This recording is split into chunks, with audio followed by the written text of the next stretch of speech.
En el libro de Daniel encontraremos fidelidad extrema. La historia explicada con animales asombrosos.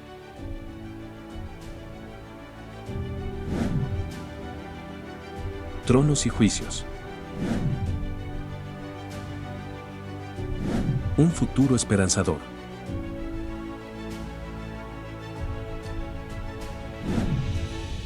Daniel, profecías para hoy. Cuánta alegría sentimos, amigos, de encontrarnos nuevamente para estudiar las cosas que Dios ha dejado para nuestra bendición. En este caso es un complemento a la profecía de Daniel, como ya conocemos, y daremos así por unos días a fin de que podamos acercarnos más a la parte final del libro de Daniel y podamos entender claramente el mensaje de Dios para este tiempo y para esta hora. Como ya sabemos, ¿verdad? Venimos hablando acerca de Daniel y la experiencia de Nabucodonosor en aquel reino muy especial que se llamó Babilonia. Profecías de Daniel, las grandes profecías que Dios dejó. Y en el capítulo 4 de Daniel, como estudiamos en el tema anterior, allí llegamos hasta un momento muy particular, cuando Daniel de todo corazón, guiado por el cielo, guiado por el Espíritu de Dios, lo aconseja a Nabucodonosor. Nabucodonosor estaba lleno de orgullo, eso es lo que le pasaba, y es lo que nos puede pasar a nosotros hoy también, ya vamos a ver, pero realmente no alcanzaba a entender el llamado de Dios. Y Daniel le dice así a Nabucodonosor: Por tanto, oh rey, acepta mi consejo, tus pecados redime con justicia y tus iniquidades haciendo misericordias para con los oprimidos, pues tal vez será eso una prolongación de tu tranquilidad. Si Nabucodonosor hubiera hecho caso al consejo de Daniel, Daniel humildemente le habla a Nabucodonosor para que se arrepintiera del pecado, para que dejara a un lado las transgresiones y hiciese todo lo contrario de lo que estaba haciendo hasta ese momento. Pero desgraciadamente no fue así, ¿verdad? Ya vamos a estudiar más de cerca esta en la otra parte. Por lo tanto, ahora vayamos al tiempo nuestro. Quiero hablarles hoy específicamente, ahí dice, quiero hablarte desde aquí. Y vemos la lámina, ¿verdad? Allí estando nuevamente en la región de Turquía y sus aledaños, como estamos viendo, Grecia, Estambul, bueno, Turquía, la iglesia de Éfeso, vemos allí simplemente para darnos un panorama y nos ubiquemos en el tiempo en el cual vamos a estudiar, porque hoy estudiaremos una de las grandes iglesias y que interesa para este momento en la profecía, comparando las cosas con la profecía de Daniel. La profecía y el clamor ante una puerta cerrada es el tema que realmente vamos a comprender o estudiar en el día de hoy. Y vamos a leer, Alicia, el título, ¿qué dice? Pero para que no veas... Parece raro. Dios habló acerca, y le habló el profeta Isaías, allí el capítulo 6, versos 9 y 10. Lo envía a Isaías a predicar. Le habla con énfasis. Él ve la gloria de Dios, ve el poder de Dios. Y sin embargo, miren las palabras que tiene el versículo 9 y 10. Y dijo, anda y di a este pueblo, oíd bien y no entendáis, ved, por cierto, mas no comprendáis. Engruesa el corazón de este pueblo y agrava sus oídos, y ciega sus ojos para que no vea con sus ojos, ni oiga con sus oídos, ni su corazón entienda, ni se convierta, y haya para él sanidad. Tal vez nos parece eso que en realidad Dios está haciendo algo contrario. Lo envía a predicar a Isaías y sin embargo hace lo contrario. No, simplemente profetiza y le dice a Isaías, para que no se desanimara, lo que iba a pasar. Lo que iba a pasar con el pueblo de Dios de esos días. No habrían de hacer caso, no habrían de cumplir la misión que tenían que cumplir dentro de los reyes. Acordémonos que estamos en los 4 imperios universales que ya pasamos y ahora nos encontramos hablando a Nabucodonosor. El pueblo de Dios tenía que cumplir una misión allí en Babilonia, sin embargo no estaba preparado para hacerla. Por lo tanto, allí Dios habla a nosotros y a ellos simultáneamente. Vamos a hacer un repaso de lo que vimos alguna vez, el viajero de la profecía, desde la cruz hasta el fin del pecado. Y Dios allí Cristo habla, en el libro de Apocalipsis encontramos esto, y vemos las iglesias. La desde Patmos, San Juan se encontraba en el cautiverio. cerca donde estábamos días pasados con mi esposa. Pudimos apreciar ciertas cosas allí que ahora no tengo tiempo de contar, quizás en otro momento lo haremos, pero lo interesante es ver la iglesia de Éfeso, también le sigue luego la de Esmirna, le sigue la de Pérgamo, las 7 iglesias, la de Tiatira, la de Sardis, Filadelfia y finalmente aparece allí la Odisea, la iglesia muy particularmente mencionada en la palabra de Dios. Y la Odisea significa pueblo juzgado, es una de las interpretaciones más claras acerca de este término. ¿Por qué? Porque en realidad la Odisea es la parte final de la cristiandad. Tiene que ver con el tiempo donde Juan también profetiza y habla al pueblo de Dios, enviando estas cartas que Dios le indica, y por nuestros días finales de la historia, cuando Jesús regrese. Cuando venga con poder y gloria, y después de 1000 años termine con el pecado, la miseria, el dolor, y todo se ha aniquilado para siempre. No más pecado. Dios no creó un mundo para que para siempre sintamos los efectos de la transgresión y del pecado. Ahora es bueno que meditemos un poquito en la hora en la cual vivimos. Es una hora muy especial, donde el mundo entero está convulsionado, donde el mundo entero siente el rugir de la batalla constantemente. Lo vemos y lo sentimos. Leemos en periódicos, en internet y en todos lados. Pero Jesús nos dice así, en Apocalipsis 1:7. He aquí que viene con las nubes, y todo ojo le verá, y los que le traspasaron, y todos los linajes de la tierra harán lamentación por él. Sí, amén. ¿Qué día será ese, mis apreciados amigos, cuando veamos a Cristo viniendo en gloria y majestad, escoltado por millones de ángeles, tal cual Él lo prometió? Vendrá para poner fin al pecado y a los desencuentros de esta vida. Por eso estemos preparados para ese día, desde ahora, desde el comienzo. Estemos preparados para ese día, porque ha llegado la hora cuando realmente todo esto se está cumpliendo al pie de la letra. Es notable. Desde 1755, como vemos allí en la pantalla, hasta 1850, hubo un reavivamiento muy especial en el seno del pueblo de Dios. Después de una tremenda persecución de los 1260 años, ahí notamos algo. Leamos, Alicia, lo que aparece. 1755, gran terremoto de Lisboa. Marcó un hito en la profecía. Cuando la tierra se estremece, y ya sabemos lo que aconteció en ese día, le sigue el siguiente acontecimiento mencionado en las Escrituras, el 1780, el oscurecimiento del sol y la luna en sangre, tal cual decía la palabra de Dios. 1827, lee, Alicia, lo que dice allí. 1915, don profético al remanente. Claro, en 1797 nace la mensajera de Dios y se extiende su ministerio hasta 1915. Pensar el privilegio que tenemos como pueblo de Dios. Dios también le dio a la antigua Laodicea todas las oportunidades para que entendiesen las cosas del cielo. Le dio a Israel, porque el Señor siempre dirige a su pueblo a través de las edades y siempre lo habrá de dirigir. Grande es el amor de aquel que nos amó eternamente. En 1831 se levanta Guillermo Miller, aquel gran siervo de Dios, a predicar de la inminencia del retorno de Cristo, que Cristo vendría muy pronto, como ya conocemos esta historia, y en 1833 ocurre la caída de estrellas, que confirmó más todavía lo que Miller estaba predicando, este mensajero de Dios que fue sacado del deísmo anteriormente. Cuando él se convierte, entrega su vida a Dios y promete servirle hasta el fin de sus tiempos. Gracias a Dios que hubo hombres de esta naturaleza. Se convirtió de todo corazón, ¿verdad? Y en 1844 él llega el final de los 2300 años proféticos. Allí ocurre el chasco de 1844 también. Tenía que ocurrir, así estaba predicho en la palabra de Dios. No es el tema que vamos a estudiar hoy, pero tenemos que comprender que pasaron por una experiencia muy amarga para luego sentir la dulzura de lo que significó ese periodo también muy especial, porque ellos comprendieron, ellos vieron y realmente vieron lo que Dios había predicho. Sintieron realmente lo que tenían que sentir en sus corazones y estuvieron dispuestos a sacrificarse, a entregar todo lo que tenían y a hacer cualquier cosa para la causa de Dios. Cuando nos convertimos no podemos hacer otra cosa. Mis amigos, es así, es claro, ¿verdad?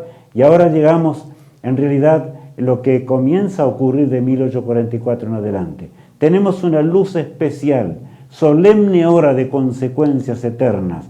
Y claro, desde 1844 en adelante, hasta cuando Cristo regrese, habremos de ver las cosas últimas que tenemos que ver.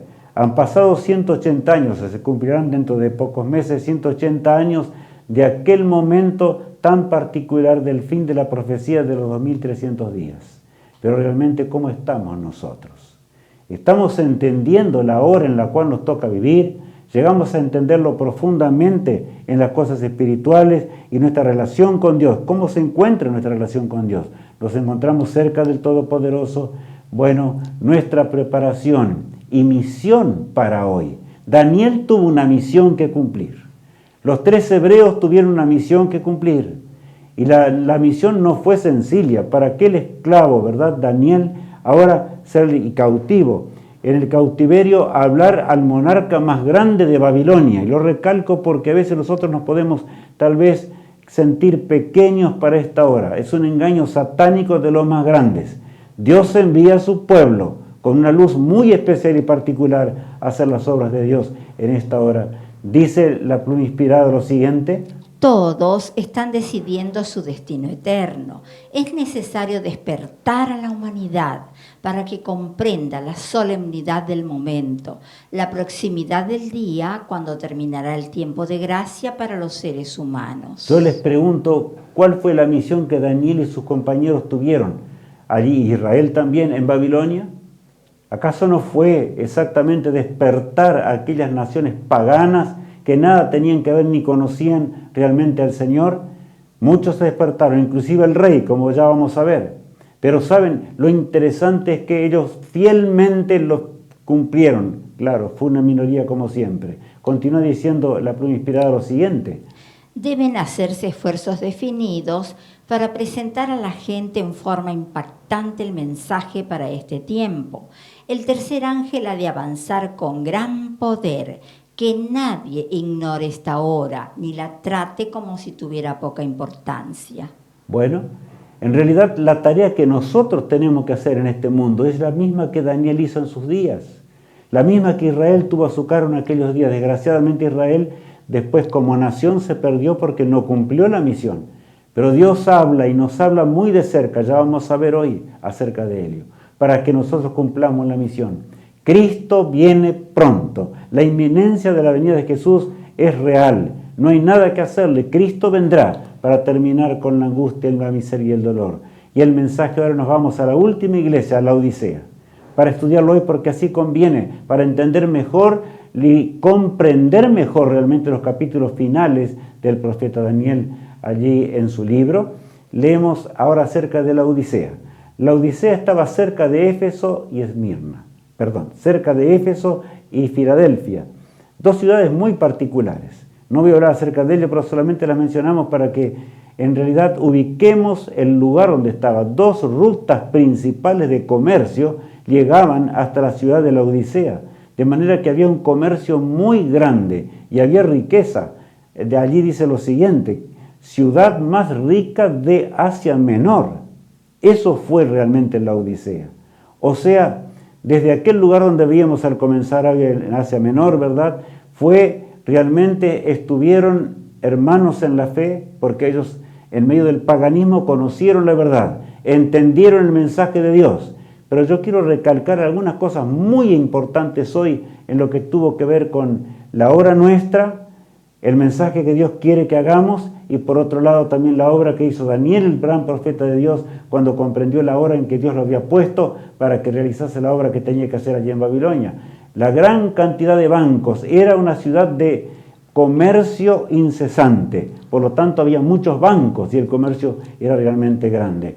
Ahora, también fue un centro de modas, es notable. Los vestidos muy caros se compraban allí en la Odisea, y por otro lado, las aguas termales de Hierápolis, que ya las mencionaremos dentro de instantes, tenían mucho que ver con la riqueza que allí se acumulaba en realidad en forma maravillosa. De manera que una ciudad próspera, la más próspera de toda Asia Menor. El centro médico muy famoso, ¿por qué? Por su colirio. Por eso vayamos pensando bien acerca de esto para entender el mensaje de Dios. El colirio era una resina que se aplicaba a los ojos, que allí se fabricaba específicamente y para que realmente pudiese ser mejor, o mejor dicho, la vista pudiese ser más clara y pudiesen ver mejor los seres humanos. De manera que esto era comprado en aquellos días. Su nombre significa pueblo juzgado, como recién mencionábamos, ¿verdad? Es la iglesia del tiempo del fin, o sea, abarca desde Juan hasta el fin. Por lo tanto, nosotros ya sabemos, estamos viendo el fin del tiempo, cuando la piedra caerá, tal cual vimos en el capítulo 2 del libro de Daniel. Va a caer inexorablemente, queramos o no queramos. Dios no retarda su promesa, según algunos la tienen por tardanza, sino que es paciente para con todos, a fin de que podamos prepararnos y podamos arrepentirnos y podamos estar listos para la vida eterna, porque esto significó realmente la razón de la muerte de Cristo en la cruz del Calvario. El juicio investigador comenzó en 1844 en el Santuario Celestial y se proyectó o se proyecta hasta la segunda venida de Cristo. Es el periodo que abarca este mensaje a la Odisea específicamente. Nuestro tiempo, el tiempo actual y ya al final del tiempo, como veíamos recién de esta profecía que estamos analizando, ¿verdad? ¿De a dónde saca Jesús estas figuras para hablarnos? Por eso les dije que les hablaría desde Turquía. Las figuras son sacadas desde allí. ¿Por qué? El Señor toma 7 iglesias allí para ejemplificar los periodos que pasaría el cristianismo, la lucha contra el paganismo, la lucha contra todas las cosas que realmente ocurrirían, porque Satanás habría de luchar contra el pueblo de Dios. Siempre lo hizo así, amigos míos. Nunca dudemos. En la lucha, el gran conflicto entre el bien y el mal. Lo que estamos viendo en la pantalla es simplemente ruinas de lo que fue un día aquella hermosa ciudad, ¿verdad? De la Odisea. Bueno, la entrada ahora vamos a analizar más de cerca la iglesia, donde estaba la iglesia de la Odisea. Y de paso yo quiero decir algo, mientras estamos observando así como lo vemos. En realidad, ustedes saben que la iglesia en la cual Éfeso, Esmirna, etcétera, las que mencionábamos recién, todas las 7 iglesias, específicamente se las menciona en la palabra de Dios, pero se está hablando más bien de ese cuerpo religioso que tenía una tarea, una misión especial. No se está hablando de un tiempo, de un templo específicamente. Porque en realidad la mayoría de los cristianos de aquellos días y de aquellas iglesias no tuvieron templo, o sea, en diferentes lugares donde podían, adoraban al Todopoderoso, adoraban al Rey del Universo, mientras se encontraban en el gran conflicto como nos encontramos hoy. Pero la Odisea sí tenía un templo, y flor de templo, como veremos enseguidita. Allí nos vemos las ruinas realmente de lo que nos estamos acercando a ese templo, las ruinas de lo que queda de la Odisea, y por otro lado vemos allí, bueno, estábamos realmente aceptando ese regalo que nos hizo nuestra hija, y por supuesto lo que estamos pisando allí es mármol. Se encuentra así porque fue excavado, ¿verdad?, para poder realmente apreciar lo que hoy vemos. Todo era de mármol, ese camino que iba muy lejos era todo de mármol, absolutamente. Estamos en la puerta ahora para entrar a la iglesia de la Odisea, porque allí vemos uno de sus pasillos interiores. Quiero decirles que era un templo impresionante. Las ruinas son impresionantes hasta el día de hoy. Cuando entramos allí quedamos y dijimos, pero ¿cuánto? Aquí entraban miles de personas. Y la guía nos dijo, sí, mucha gente entraba aquí, mucha gente. Para ellos realmente era una iglesia lujosa, con todos los lujos que nos podemos imaginar. Para ellos el culto era esa iglesia, era ese templo, para usar el término correcto, porque la iglesia de la Odisea era la membresía que ya existía, pero saben, sentían más devoción por el templo en sí, que por lo que realmente ellos mismos eran y su experiencia con Jesús. Eso es lo que tenemos que pensar. Las ruinas nos muestran esto. Ahí estamos viendo una partecita solamente de lo que es o lo que fue. Miren lo que apareció después de tantos años al excavarla. Aparece el labrado, o sea, el mármol totalmente labrado. El piso estaba hecho de esta forma. O sea, estaba labrado en mosaicos maravillosos, una obra realmente era espléndida. Estamos viendo ahora lo que diríamos hoy la plataforma, perdón, o sea, el lugar específicamente donde se dirigían los cultos de aquellos días, de alabanza al Creador en ese templo. Y yo digo, ¿tenía algo de maldad del templo? No. El problema era que ellos tenían templo, pero no tenían nada dentro. No como los más antiguos de ellos, que se habla de que realmente eran una asamblea, que realmente se juntaban para alabar a Dios y para predicar el Evangelio. Pero aquellos habían dejado en gran manera eso, casi en forma total. Había pecados realmente allí en forma específica, pecados que tenían que ver con la desgracia de lo que es la transgresión, y saben, sobre todo, había una tibieza espiritual muy grande. Al lado de lo que veíamos allí, específicamente donde se reunían los que iban a dirigir el culto a Dios, estaba lo que estamos viendo en la pantalla, que específicamente era el bautisterio. El bautisterio en donde la gente era bautizada y el público veía el bautismo. Era bautizado como Jesús dijo. Pero saben, el gran problema es que había un vacío interior en el corazón humano. Eran bautizados, eran instruidos en doctrinas claramente claras en cuanto al cristianismo, sin embargo, no las ponían en práctica. La justicia de Cristo, la falta de la cercanía a Cristo, el gran Salvador, abundaba en la Odisea. Esto debe hacernos meditar. Y debe hacernos meditar en gran manera. Por eso es que Dios permitió que aún esas ruinas se conservasen hasta hoy, para que nosotros podamos entender mejor, para que podamos entender, ¿no será que nosotros nos estamos dedicando demasiado a los templos? Somos la iglesia del templo, y el templo debe estar perfecto. Yo no estoy en contra del templo de ninguna manera, pero mis amigos, si esa es nuestra preocupación, es mejor que dejemos todo. No sirve de nada porque estamos perdidos. Y eso es lo que el Señor está diciendo. Había, sin embargo, algo muy serio en la Odisea. ¿Y saben cuál era el gran problema de la ciudad de la Odisea? Tenían escasez de agua para beber, de agua potable. ¿Por qué? Porque tenían que obtener el agua, lo mejor que podían hacer era lograr que las aguas viniesen desde la altura de algunos montes que había allí, y tenían acueductos allí para poder tomar el agua, que salía muy fría desde la cumbre y llegaba ya casi tibia, de manera que no era muy agradable, pero era mejor que el agua que provenía de las fuentes termales, como veremos enseguida. Nos dirigimos allí hasta una ciudad muy particular, en Hierápolis, ¿verdad?, donde nos vamos a encontrar. Lo que estamos viendo allí son justamente las termas de Pacumaye, que se encuentran en el lugar y que se hacen, como diríamos hoy, como piletas. Aquí esta vista no se aprecia demasiado. Se hicieron, y eso fue natural.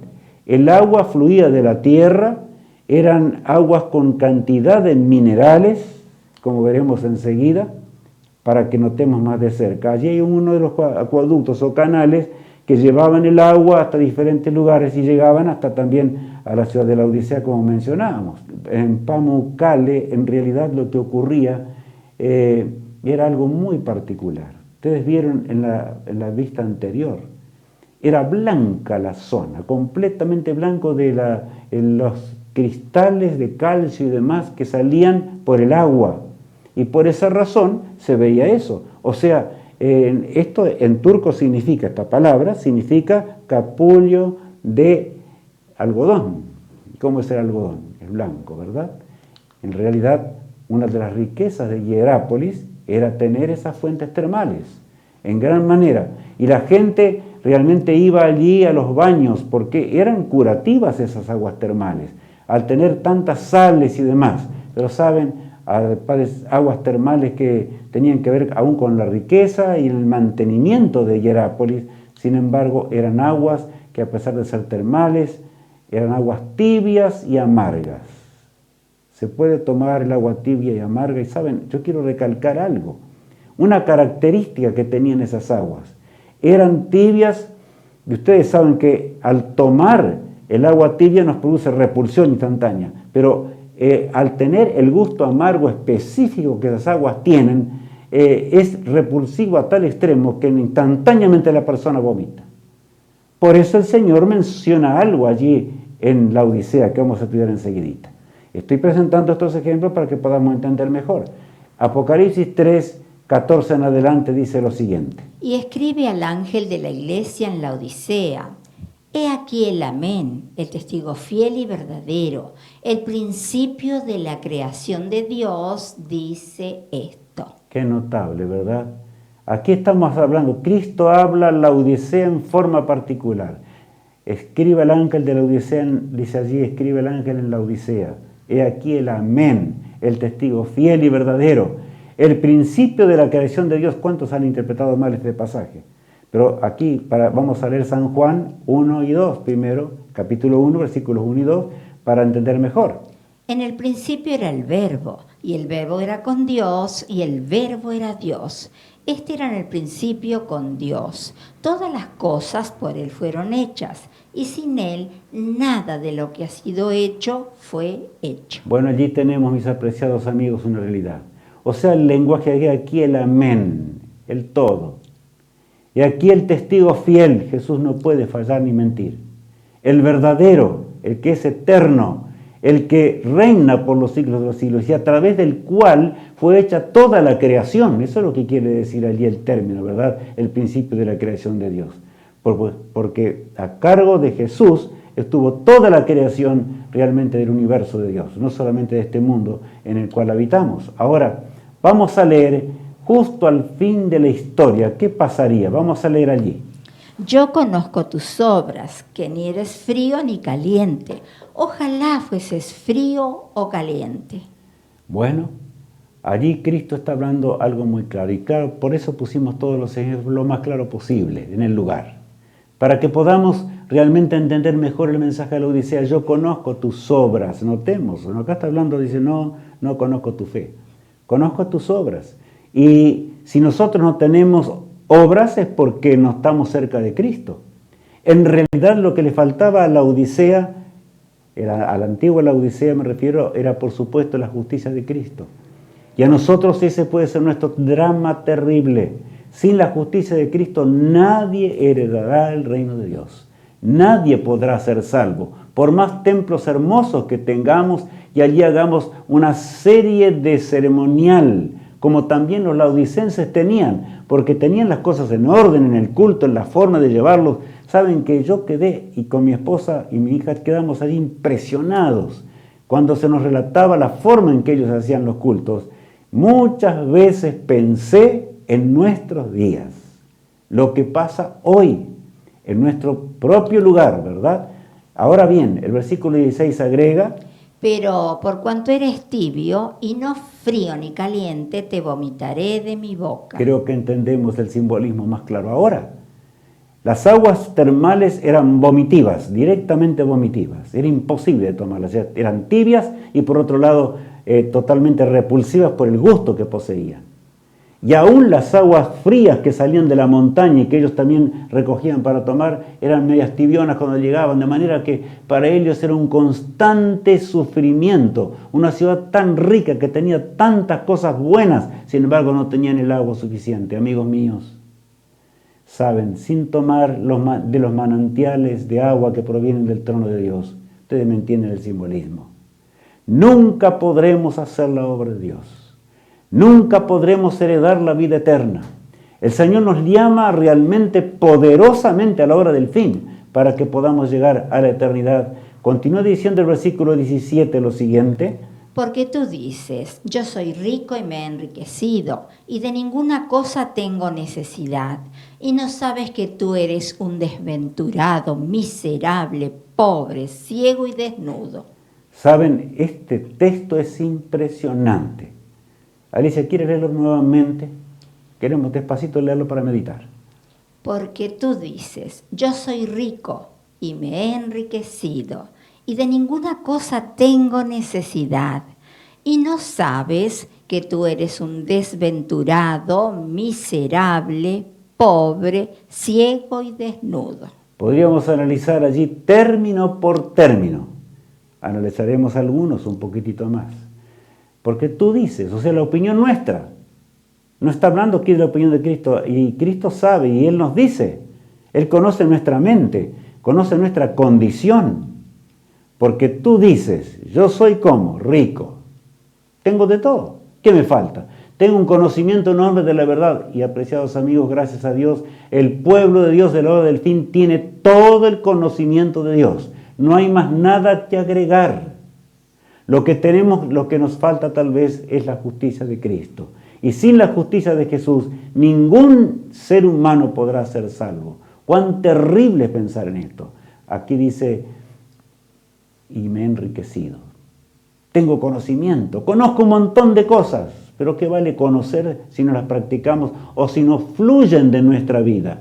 Y de ninguna cosa tengo necesidad. Esa frase es característica porque cuando allí la ciudad de Laodicea vino un tremendo terremoto en sus días, fue destruida completamente, y cuando el imperio romano dio la orden de que habían de ayudar para la reconstrucción, los laodicenses dijeron, no hace falta, nosotros solo vamos a reconstruir todo.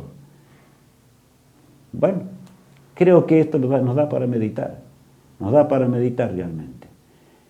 Tú te crees rico, pero no eres rico. El Señor está hablando de la mayor riqueza de todas, que tiene que ver con entregar nuestra vida a Jesús, con cumplir la misión que tenemos que cumplir en esta tierra y en este mundo, como la cumplió el profeta Daniel, que pudo encarar nada menos que a Nabucodonosor y hablarle con poder para que ese hombre llegase a hacer las obras de Dios. Si Nabucodonosor hubiese sido fiel a Dios, su historia hubiera sido diferente. Gracias a Dios que después se arrepintió, como ya conocemos. Pero acá dice, y no sabes que tú eres un desventurado, miserable, terrible lo que dice esa palabra, pobre, de manera que de la rico a la pobreza hay distancia, ¿verdad? Pobre, ciego, ¿qué más? Y desnudo.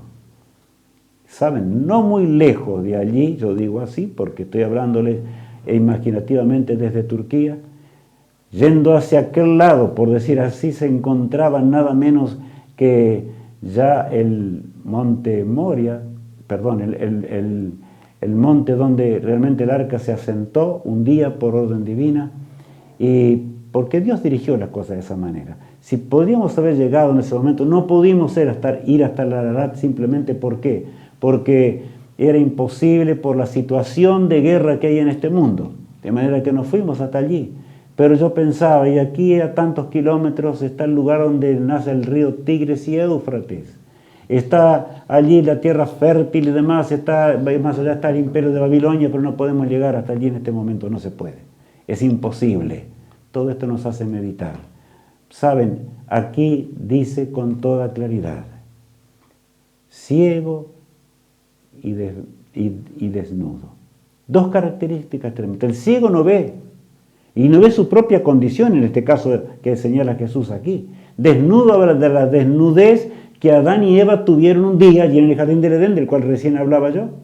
O sea, en ese lugar donde el pecado entró, desgraciadamente, se multiplicó en este mundo. El Señor hizo inclusive que el arca de Noé se asentase allí en Ararat, muy cerca donde estaba el Edén. Poderosos ángeles dirigieron el arca y pasaron 180 días, pero eran los poderosos ángeles que sostenían las cosas, porque todo lo hizo Dios por amor. Aún el diluvio vino por amor, para que realmente los hombres entendiésemos. Aquellos se perdieron porque quisieron, más nosotros, me refiero a la mayoría, ¿verdad? No todos. Pero hoy mis amigos, ¿cómo estamos nosotros? ¿Estamos desnudos? Como Adán y Eva estuvieron desnudos una vez y se cubrieron con hojas de higuera. ¿Creían realmente con eso alcanzar realmente a estar mejor y no estar desnudos ante su Padre Celestial?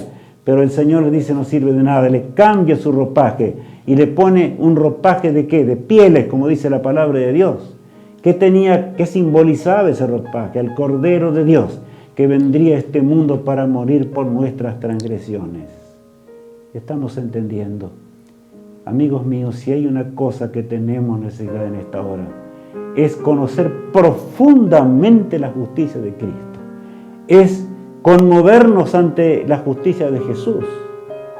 Es pedirle a Cristo su presencia en nuestro corazón y pedirle su vestimenta celestial sin la cual nadie podrá cumplir la obra de Dios ni podremos llegar a la eternidad.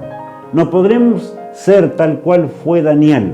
Cada vez que sonaban los camparazos, y perdonen lo que yo voy a decir ahora, cada vez que sonaban, porque sonaban 5 veces en el día, las campanas allí en Turquía, para llamar a la gente a orar a las mezquitas, yo meditaba en nuestra propia vida. Nos acordamos del Señor. La Biblia dice que Daniel 3 veces al día se arrodillaba a orar con las ventanas abiertas ¿hacia dónde? Hacia Jerusalén. No tenía temor de nadie. Él sabía que realmente iba a ser liberado finalmente en el gran día final. No le importaba la muerte tampoco. Era un gran siervo de Dios. Estaba vestido de la justicia de Dios.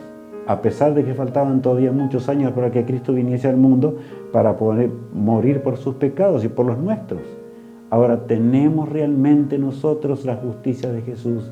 ¿Saben ustedes que eso tiene que ver con las aguas cristalinas que emanan del trono de Dios?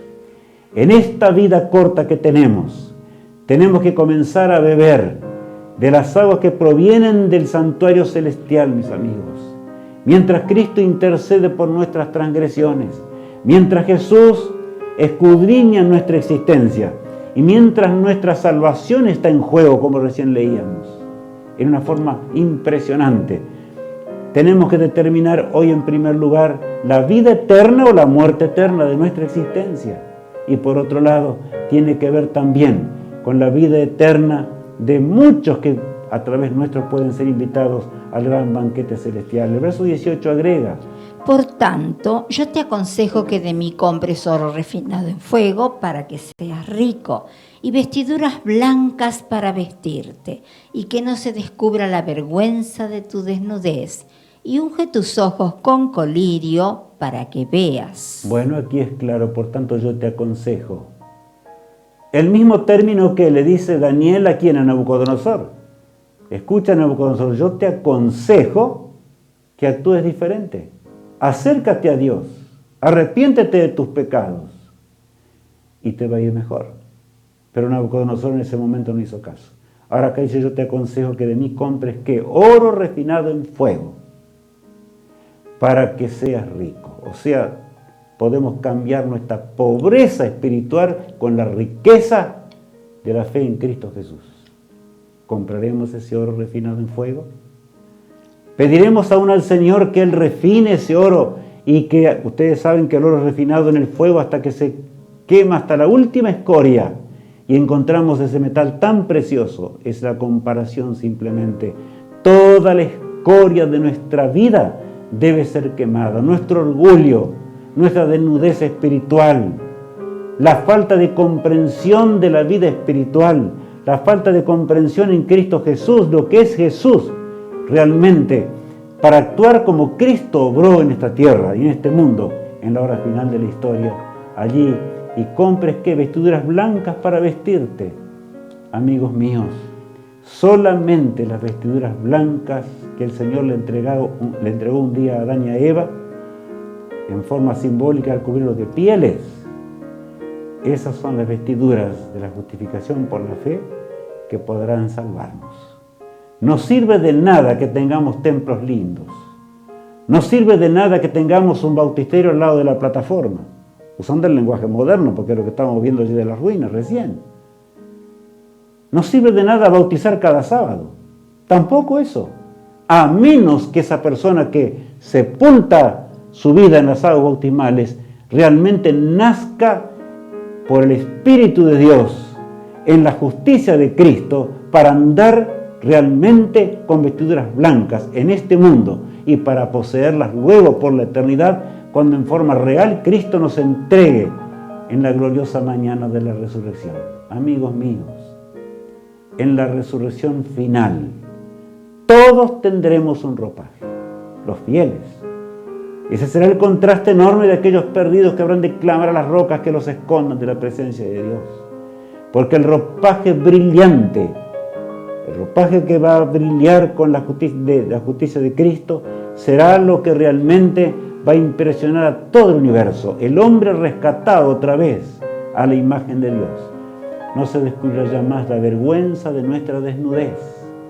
y unge tus ojos con colirio. ¿Para qué? Para que veas. Y ver significa convertirse, mis apreciados amigos y hermanos.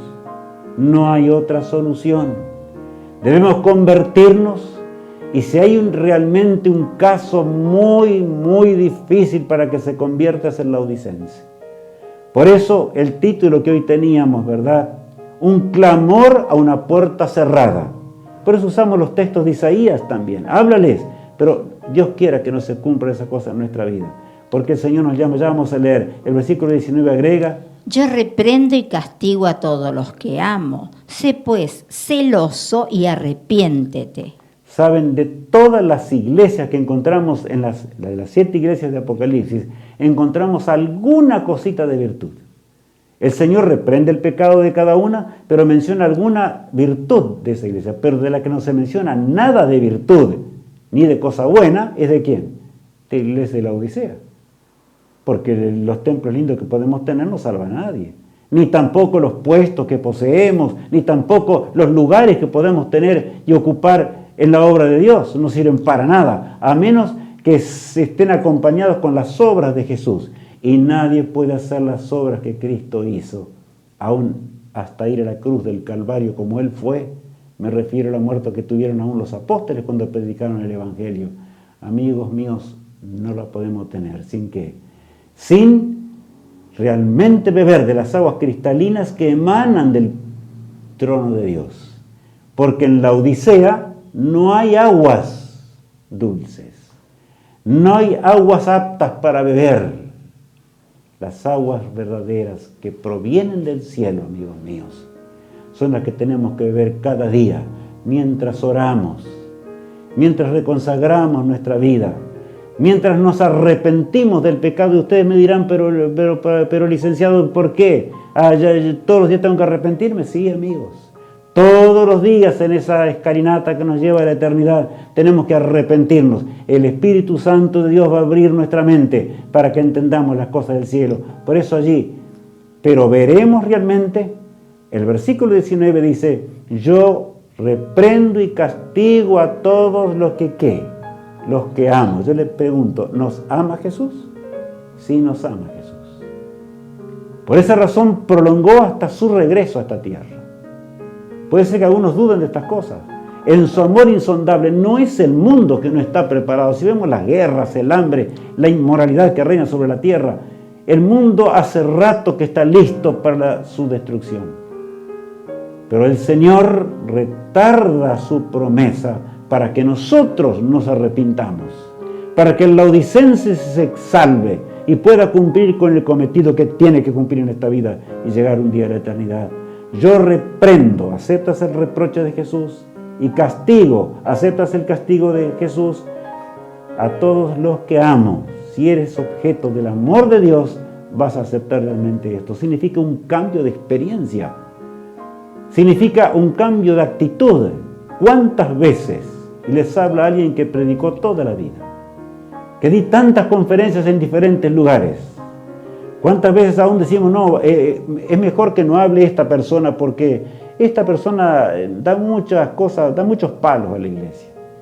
Es mejor que hable alguno que no dé tanto, que hable un poco más superficialmente y hable del amor y hable de algunas virtudes que son buenas, que cante algunos cantitos que más o menos coinciden con la época. Ahí está nuestro culto.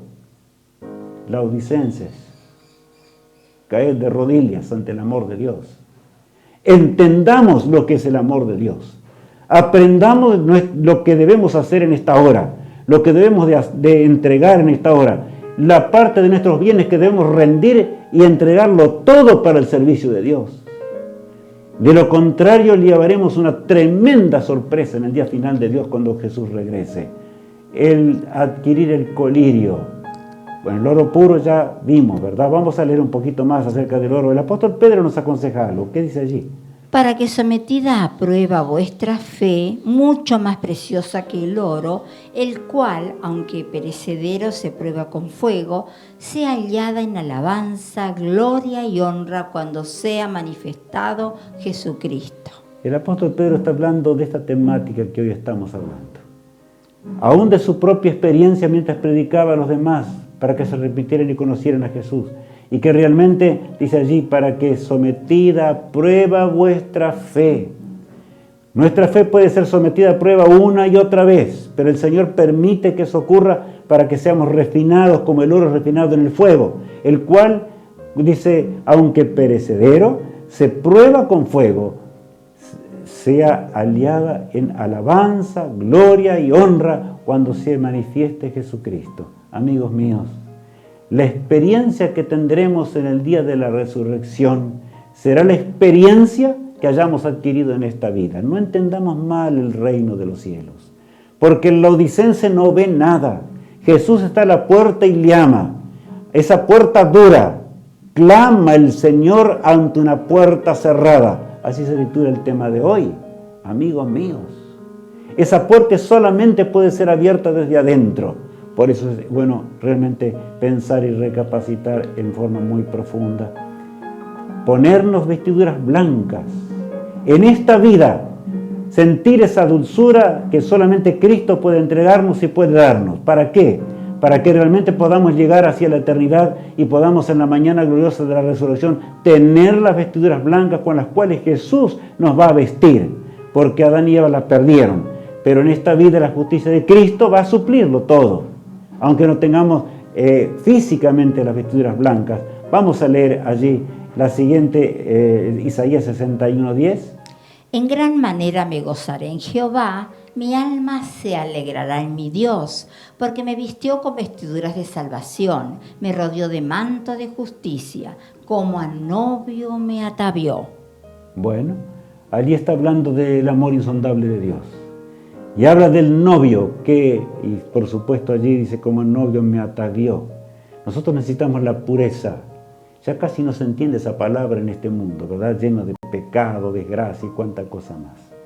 Pero el Señor nos dice, Isaías habla de la gloria y alaba a su Creador, porque solamente Dios puede vestirnos de esa justicia que nosotros no merecemos. Pero Cristo murió en la cruz del Calvario para que todos seamos salvos. Ahora bien, unge tus ojos con colirio, leíamos hoy. El colirio, ya mencioné hoy, era una sustancia muy particular. Solamente el Espíritu de Dios, y amigo que me escuchas y ves en el día de hoy, ¿cuántos niegan aún la existencia del Espíritu Santo? Estos días pasados estuve estudiando muy de cerca ese tema. Y si podemos algún día de estos como complemento vamos a pasarlo también, para que entendamos el brutal engaño que en la Odisea está circulando en cuanto a la no personalidad del Espíritu Santo de Dios. Esto es horrendo. Realmente horrendo. ¿Qué dice San Pablo en Efesios 4:30? Y no contristéis al Espíritu Santo de Dios, con el cual fuiste sellados para el día de la redención. Solo el Espíritu de Dios puede sellarnos para el día de la resurrección. Mientras van pasando las horas finales de la historia humana, mientras nuestra cortita vida va avanzando a su final, amigo mío, estamos entendiendo. No es hora de pedirle a Jesús, Señor, dame de ese colirio celestial para que vea, para que pueda entender. Señor, dame de tu Espíritu para que realmente ese agente celestial que intercede en esta tierra, mientras tú intercedes en el santuario celestial, yo pueda realmente ser vestido de la justicia de Cristo, porque si no, amigos, la lluvia tardía no será parte de nuestra experiencia, no la podremos realmente tener. Porque si se nos habla de la lluvia tardía y ni siquiera creemos en el Espíritu Santo, o no estamos dispuestas a doblar nuestras rodillas, a pedir perdón a Dios por nuestras flaquezas y debilidades, a entregar nuestra vida a Cristo para que la justicia de Cristo se manifieste en nuestro ser, amigos míos, entonces no podremos realizar las obras de Dios, no podremos ser como fue Daniel, no podremos ser como fueron los compañeros de Daniel y pasearse con Cristo aunque el horno esté calentado 7 veces. Y aunque las llamas sean muy intensivas, sin embargo, Cristo estuvo al lado de ellos en esa hora, solamente para meditar. Leamos esta cita inspirada que es muy linda.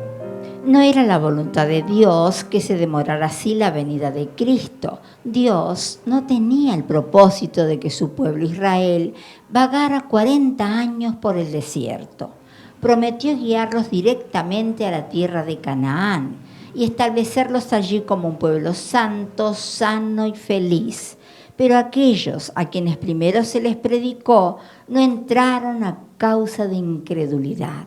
Los mismos pecados han demorado la entrada del moderno Israel en la Canaán celestial. Aquí está hablando el don profético acerca de qué, de la hora actual, de la Laodicense, está hablando específicamente.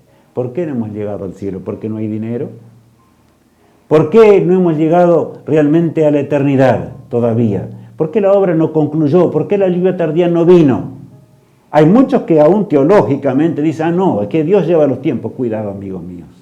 A partir de 1844, el hombre tiene que ver en gran manera con la entrega al Señor, para que Dios obre poderosamente, transforme nuestro ser y se pueda completar el número de los salvados y podamos llegar a la eternidad. Finalmente, si nosotros no hacemos las cosas que tenemos que hacer, nos vamos a perder. El Señor va a cumplir igual sus promesas y vamos a llegar a la eternidad. Pero no repitamos la historia del antiguo Israel, que vagó 40 años en el desierto cuando podía haber llegado en pocos días. Oh no, amigos, tenemos el colirio celestial para ver esta realidad. Sentimos la experiencia de Jesús. Estamos siendo humildes porque uno de los pecados más grandes que el laodicense tiene es el orgullo que posee. Cree en los cargos y determina aún a predicadores por los cargos que tienen. Hay quienes se creen y mandan de tal forma que ni respetan los dones de Dios. A tal punto llegó el ser humano. Qué desgracia que esas escenas se repitan. Amigo mío, arrepiéntete de corazón. Haz las obras de Dios. Crucifica la carne para que Cristo se manifieste plenamente en nuestra existencia.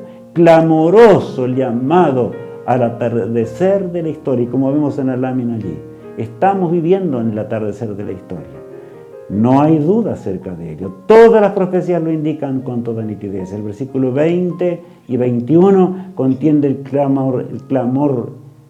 clamoroso llamado de Jesús a la puerta que solamente se puede abrir desde adentro y representa nuestra voluntad y nuestro corazón. Veamos.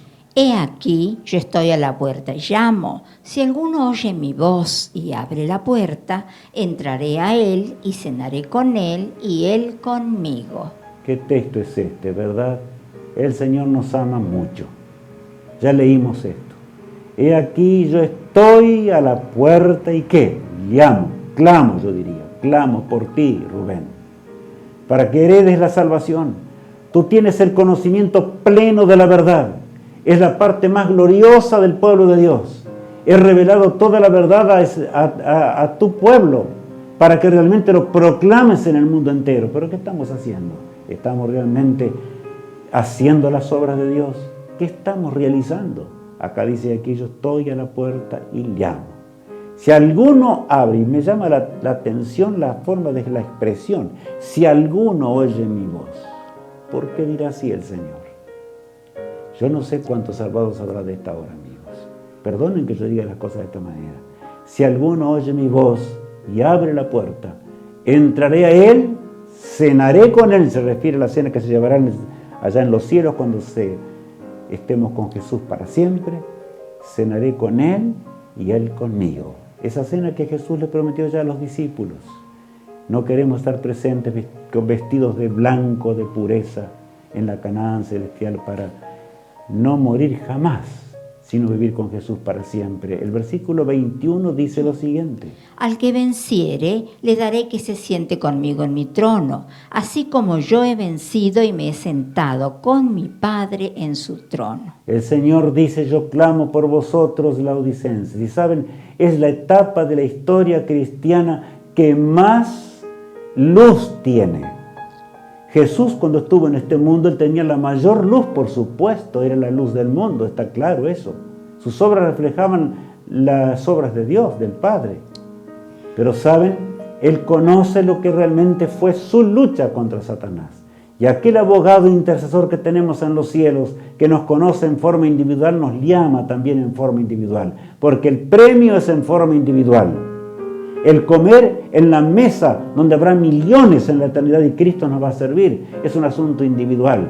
Al que venciere, ¿y qué le dice luego? Le daré que se siente conmigo en mi trono, agrega.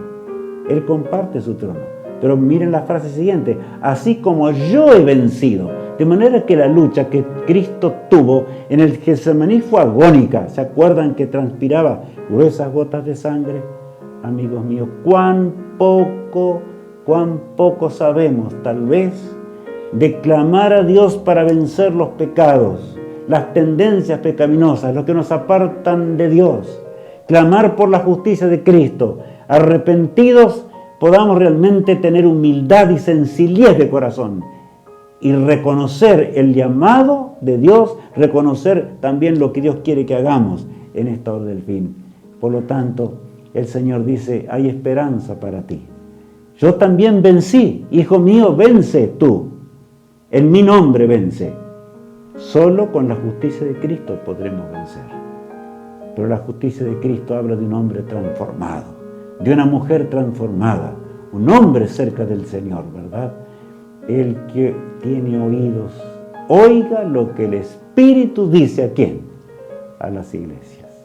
Jesús nos llama.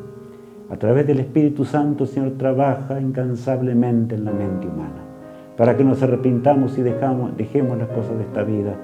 Agrega luego el don profético. La trompeta de la atalaya no emite un toque certero y el pueblo no se prepara para la batalla. Tenga el centinela cuidado, no sea que por su vacilación y demora deje que las almas perezcan y se le haga responsable de la sangre de ellas. Es una cita que no necesita comentarios. En realidad nosotros podemos ser responsables por la cual la obra no termina. A veces clamamos y decimos, Señor, ven pronto a buscarnos, pero nosotros, si Cristo viniese hoy no estaríamos salvos. Eso es lo que pasa.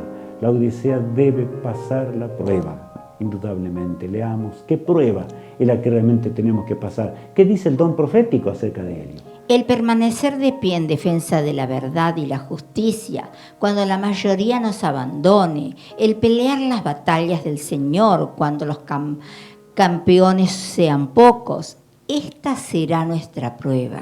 En este tiempo debemos obtener calor de la frialdad de los demás, valor de su cobardía y lealtad de su traición. Es una cita terrible esta. Si pensamos verdaderamente en el contenido, es enorme.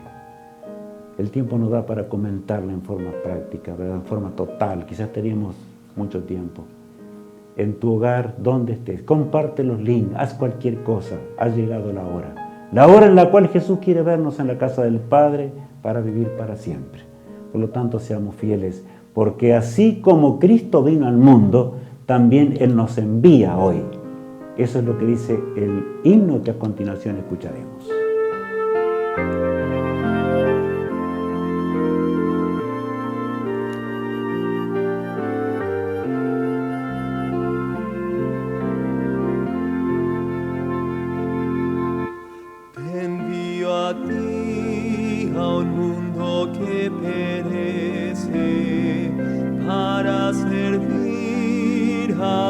Con devoción, te envío a ti, te sostendrá mi gracia, y en mi nombre tú podrás vencer. Te envío a ti, a un mundo desolado, que olvidó el precio de la cruz. Ve a decirles cuánto Dios los ama, que por salvarlos a su Hijo dio. Tal vez mañana sea ya muy tarde y la cosecha puédase perder.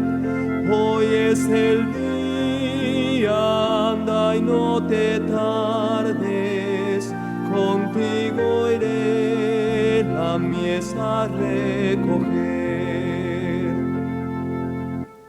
Te envío a ti, aunque el sendero pase por valles negros de tribulación.